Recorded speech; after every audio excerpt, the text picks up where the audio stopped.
Hello everyone. तर हा Ganpatipule ट्रिपचा part 3 आहे. पार्ट 2च्या पुढे मी हा कंटिन्यू केलेला आहे. रात्रीच्या जेवणानंतर आम्ही मस्तपैकी उकडीचे मोदक खाल्ले आणि आराम केला, कारण खूप दमलो होतो आम्ही सगळेजण. तर आज कोकणातला आमचा लास्ट डे आहे, तर मी ते सकाळी उठून थोडंसं शूट घेतलं बाहेरचं. रिसॉर्टच्या बाहेर पण खूप छान छान अशी झाडी होती, तर तेच म्हटलं थोडंसं शूट घ्यावं. तर तेच शूट घेत आहे मी आता.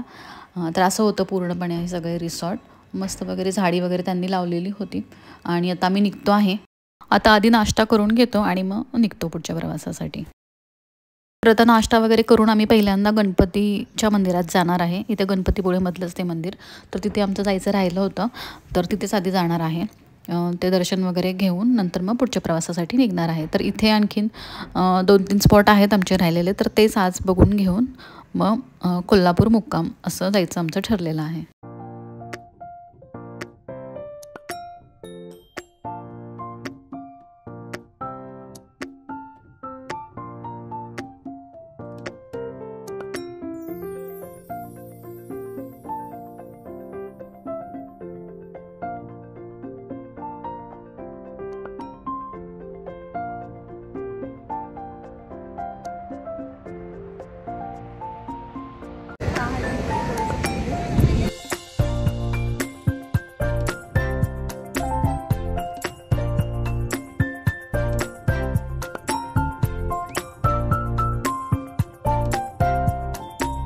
पाऊस येतोय कंटिन्यू आणि इकडे लाटा पडू शकतो तुम्ही. एवढ्या लाटा होऊ शकतात. त्या गेटच्या वरती पूर्ण पाणी यायला लागलेलं आहे.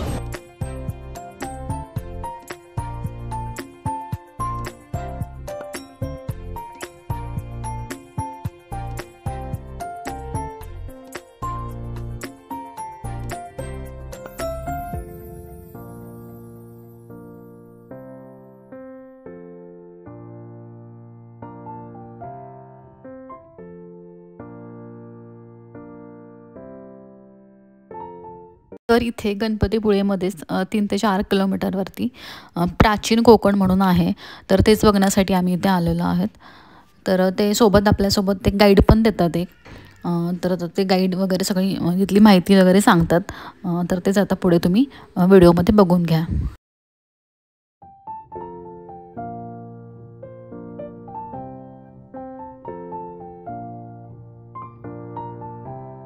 विविध धार्मिक ग्रंथांचा अभ्यास करून आम्ही इकडे नक्षत्रबाग तयार केली आहे. प्रत्येकाच्या जन्म नक्षत्रानुसार एक वृक्ष आराध्य वृक्ष म्हणून मानला जातो. त्याची पूजा अर्चा केल्यास त्या व्यक्तीला धनसौख्य आरोग्य प्राप्त होते. बाहेर आम्ही बोर्ड लावलाय, तो जाताना पाहिलात तरी चालेल. जन्म नक्षत्रानुसार ते बघायचे. याला पिंपळपर या कारणाने म्हणतात, कारण याच्या भोवती जो दगडी कठ्ठा बांधलेला आहे याला कोकणी भाषेत पार म्हणतात. पार सुमारे 400 वर्षापूर्वी बांधला गेला आणि हा पार जेव्हा बांधला गेला तेव्हा इथे एक पिंपळाचं रोप लावण्यात आलं. म्हणजेच हा पिंपळ सुद्धा 400 वर्षापूर्वीचा जुना आहे. ते नंदनवन हा शब्द आला आहे. नंदनवन या शब्दाचा अर्थ आहे स्वर्गातील इंद्राची बाग. जितकी सुंदर आहे तितकेच आपलं कोकणही सुंदर आहे.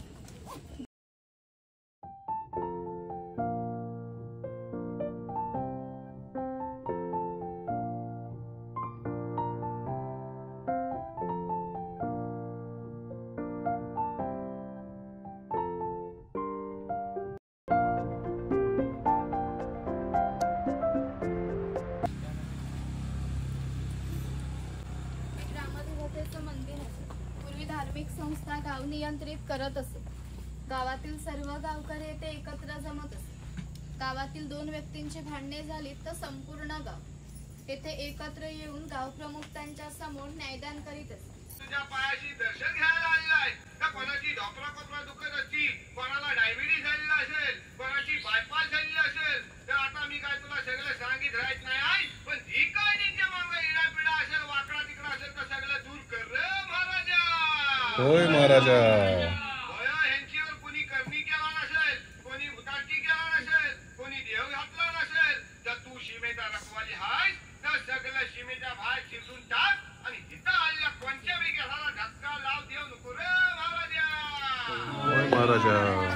ह्याची कोणला पोरगी भेटत नसेल, कोणला पोरगा भेटत नसेल, कोण लग्नाचं अडकलेलं असतील आणि ज्यांची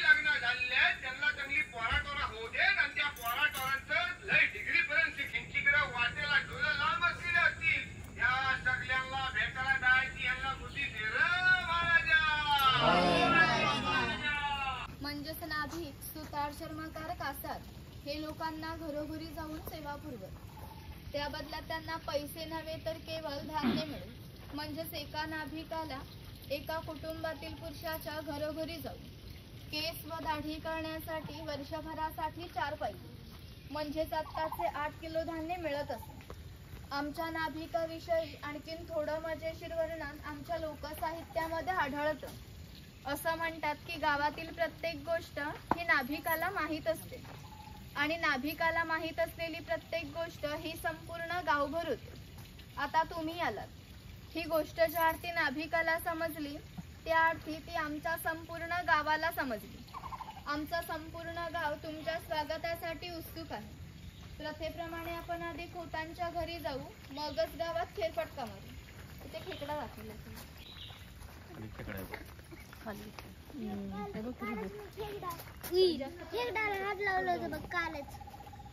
राजाचा गावातील थेट प्रतिनिधी म्हणजे खोत. धार्मिक आणि राजकीय बाबतीत पहिला मान खोतांचा. खोत गावचे प्रमुख असे.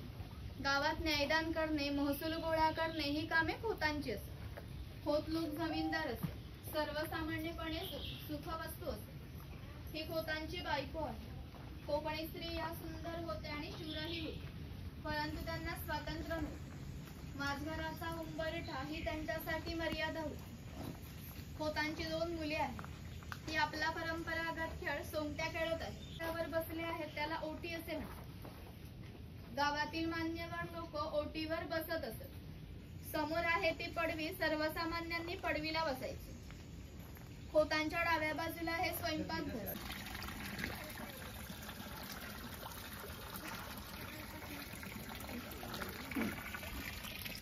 हा शेतकरी आहे. पूर्वी याचं घर जसं असायचं अगदी तसंच घर आम्ही ते उभारलं आहे. ही जी चूल दिसते तिला कोकणी भाषेत पिरसा म्हणतात. ती सतत पेटली ठेवली जायची, कारण पूर्वी लायटर किंवा माचीस नव्हती. शेतकऱ्याच्या बायकोला जेव्हा स्वयंपाक करायचा असेल तेव्हा येथील 2-3 निखारे घेऊन स्वयंपाकघरातील चूल ही पेटवीत असे. हा विस्तव विजला तर घरातून गारगोटी दगड ठेवलेले असे, त्या एकमेकांवर घासून विस्तव करावा लागत असे. शेतकऱ्याची बायको आहे ती शेतकऱ्याची मुलगी आहे. तो पाळणा आहे. पाळणा आम्ही शेतकऱ्याच्या घरात कायमस्वरूपी टांगून ठेवला आहे, कारण आमच्या शेतकऱ्याकडे दरवर्षी पालना हलत असे. ती कणगी आहे. कोकणी शेतकरी भात, वरी, नाचणी यासारखे धान्य पिकवत असे. ती या कणगीमध्ये ठेवून वरती चिरफळाची फळे पसरवून त्यावर झाकण लावून ते बाहेरून शेणामातीने लिंपून ठेवले जात असे. त्यामुळे आतील धान्य 3 ते 4 वर्षे सहज टिकत असे. उचल आहे. हिचा वापर कपडे सुकवण्यासाठी केला जायचा आणि ते गौरी गणपतीचा सण दाखवला.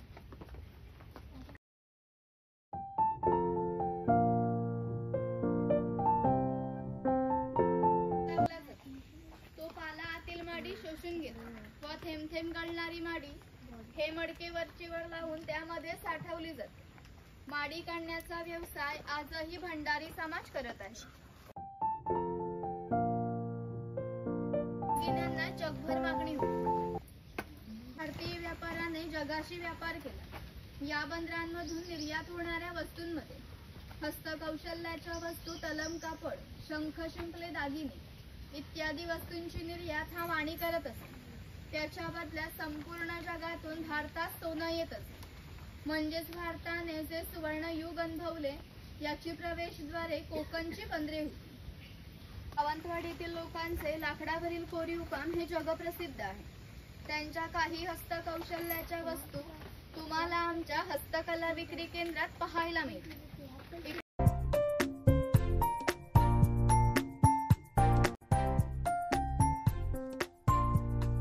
पूर्वी कोकणाची राजकीय परिस्थिती अस्थिर होती. बरेचसे लोक सैन्यांमध्ये होते. त्यांना लागणारी लोखंडी ढाली व तलवारी बनवून देण्याचे काम हा लोहार करत असतो. याचं वैशिष्ट्य म्हणजे अजूनही कोकणात मराठा व खोत यांच्याकडे काहीशा वर्षापूर्वीच्या तलवारी आहेत. त्यांना अजूनही गंज आलेला नाही. पूर्वी कोकणी माणसं आपल्या जेवणात खोबरेल तेलाचा वापर जास्त प्रमाणात करत असत. हा तेलाचा घाणा आहे. याला खुंटा असे म्हणतात. यामध्ये खोबरे घातले जाते. म्हणजेच पूर्वी तेलाला पसा ते 1.5 पसा तेल काढण्यासाठी 1 ते 1.5 तास मेहनत घ्यावी लागत असे. यावरून तुमच्या लक्षात येईल की पूर्वीचं जीवन किती कष्टमय. व्यवसाय हा जातीनिहाय करावा लागत असे. व्यवसाय निवडीचे स्वातंत्र्य नव्हते. म्हणजेच प्रत्येकाला आपापल्या जातीचाच व्यवसाय करावा लागत असे. म्हणजेच बांबूंच्या वस्तू बनवून देण्याचे काम हा बुरुट करत असे. पूर्वी घरांमध्ये दगडमातीच्या वस्तू असत. ते जातणी सारखं दिसते त्याला घिरट म्हणतात. जातणीमध्ये धान्य दळून निघते तर घिरटामध्ये भात घातला जातो. तेव्हा अख्खा तांदूळ बाहेर निघतो व कोंडा बाजूला होतो. हे मोदक पात्र आहे म्हणजेच पूर्वीचा कोकणी कुकर. यामध्ये खाली पाणी ठेवले जाते. त्यावर साळण ठेवून त्यावर ते केळीचे पान ठेवले जाते व त्यावर मोदक ठेवले जातात व हे झाकण लावून हे चुलीवर ठेवले जाते. त्यामुळे आतील मोदक हे शिजून निघतात. पुराणी यंत्र आहे याच्यामध्ये डाळ टाकली जाते व हे रॉड दोन्ही बाजूंनी गोल फिरवले जातात. त्यामुळे आतील डाळ ही वाटून निघते. वाटलेली डाळ या बाजूने बाहेर निघते व त्याच्या पुरणपोळ्या बनवल्या जातात.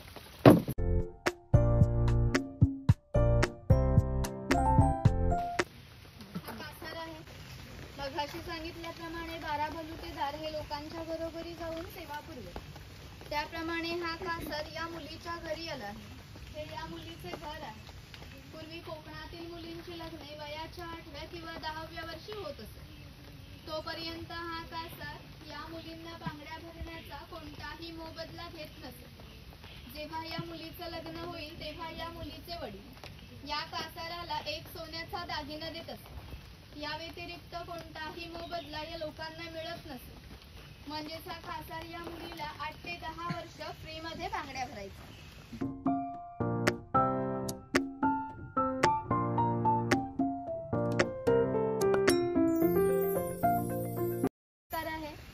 चामड्याच्या वस्तू बनवून देण्याचे काम हा चर्मकार करीत असे.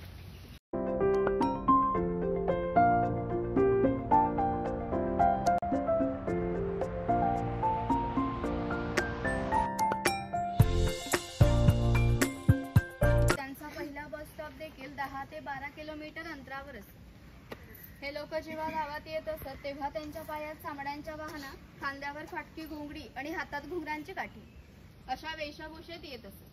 असे असले तरी प्रत्येक धनगर हा 8 ते 10 म्हशी, 100 ते 125 गायींचा मालक असेल. या सर्वांची विक्री करायचे म्हटले की त्यांची किंमत काहीशी लाखात जाते. तेवढ्या धनसंपत्तीचा मालक हा धनगर होता. कोकणी लोकांचे राहणीमान साधे असल्यामुळे त्यांची राहणी सुद्धा अशी साधी होती. बकरीचं घर दाखवलंय. पहिल्याचं उंचावरती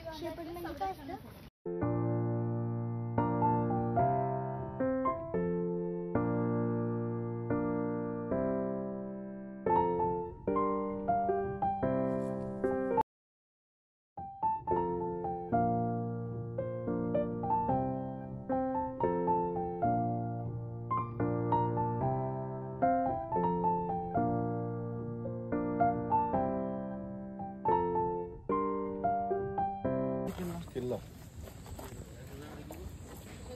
जयगड किल्ला बघून आलोय आपण.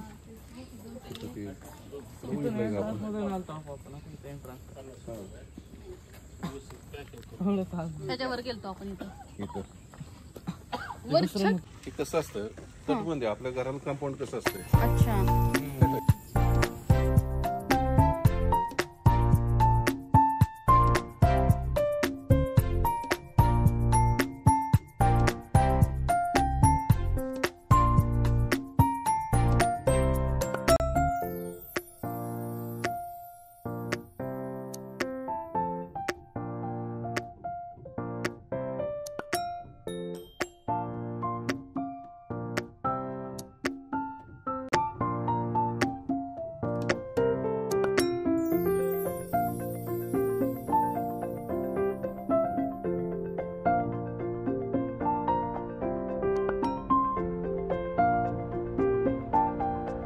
तर इथे आम्ही दुपारच्या जेवणासाठी थांबलो होतो.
तर रात्री आम्ही कोल्हापूरमध्ये 9 वाजता पोचलो. नंतर जेवण वगैरे करून आराम केला. छान आराम झाला आमचा आणि आता सकाळी उठून सगळं आवरून आता निघालोत. तर आता रंकाळा तलाव वगैरे बघणार आहे, तिथं थोडा वेळ स्पेंड करणार आहे. नंतर ना मग पुढे नाश्ता वगैरे करून रिटर्नच्या प्रवासासाठी निघणार आहे.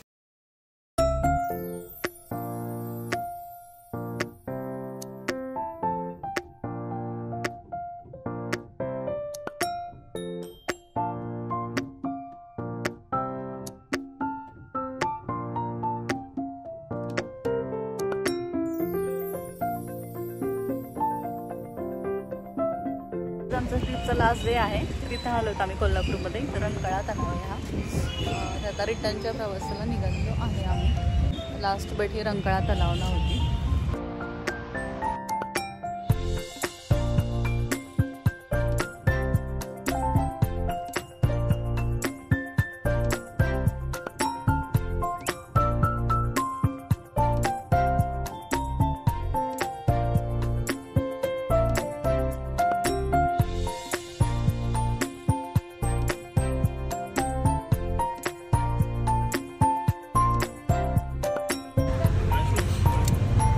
पेरू घेण्यासाठी चला आता बाय.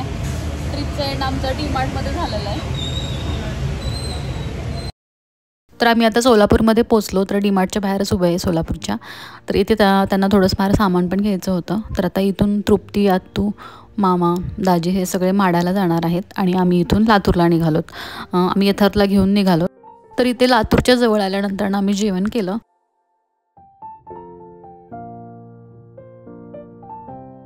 घरी आल्यावरती दोघांसाठी पिझ्झा मागवला होता, अंश आणि यथार्थसाठी. मग तो पिझ्झा खाऊन यथार्थला पुन्हा आम्ही हॉस्टेलवरती सोडून आलो, कारण त्याला आजच पोचायचं होतं हॉस्टेलला.